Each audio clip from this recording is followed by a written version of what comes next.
அஸ்ஸலாமு அலைக்கும் வரஹ்மத்துல்லாஹி வபரகாத்துஹு. Welcome to Tamil Islamic remedy.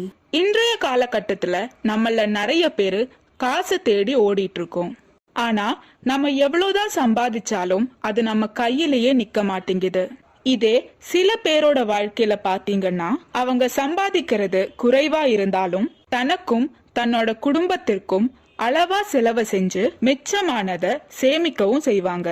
இன்னைக்கு நம்ம பார்க்க போற ஒரு துவா உங்களோட வாழ்க்கையில பரக்கத்தை அதிகரிக்கும். நிறைய பேர் பரக்கத்துனா காசு அதிகமா வரும்னு நினைச்சிட்டு இருக்காங்க.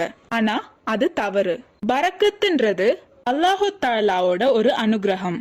நீங்க 1000 ரூபாய் சம்பாதிச்சாலும் அந்த 1000 ரூபாயால உங்களோட வீட்டு தேவைகளை எல்லாம் நிறைவேற்றி அதுல இருந்து வர ஒரு பகுதிய நீங்க ஜகாத்தும் கொடுப்பீங்க. இதே பரக்கத் இல்லாத ஒரு நிலையில நீங்க இருந்திருந்தா உங்களுக்கு மாதம் 50,000 இருந்தாலும் பத்தாது. அதனாலதான் நம்ம அல்லாஹு தஆலா கிட்ட பரக்கத்துக்காக அதிகமா துவா கேட்கணும். இந்த துவா நபி ஸல்லல்லாஹு அலைஹி வஸல்லம் தினமும் கடைபிடிச்ச ஒரு துவா. அல்லாஹும்ம அஃபிர்லி தம்பி வ வஸ்ஸிலி ஃபீ தாரி வ பாரிக் லீ ஃபீ ரிஸ்கி. இந்த காலகட்டத்துல எத்தனையோ பேரு ரிசுக்குல பரக்கத் இல்லன்னு எவ்வளவோ கஷ்டத்துல இருக்காங்க.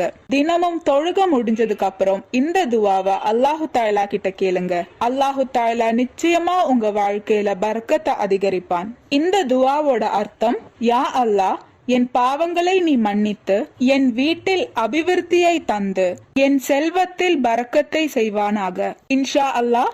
நபி ஸல்லல்லாஹு அலைஹி வஸல்லம் கடைபிடித்த இந்த துவாவை நாமும் கடைபிடித்து அல்லாஹு தஆலா கிட்ட நாம் வீட்டை பரக்கத்தால் நிறைக்க அல்லாஹ்விடம் துவா கேட்போம். இன்ஷா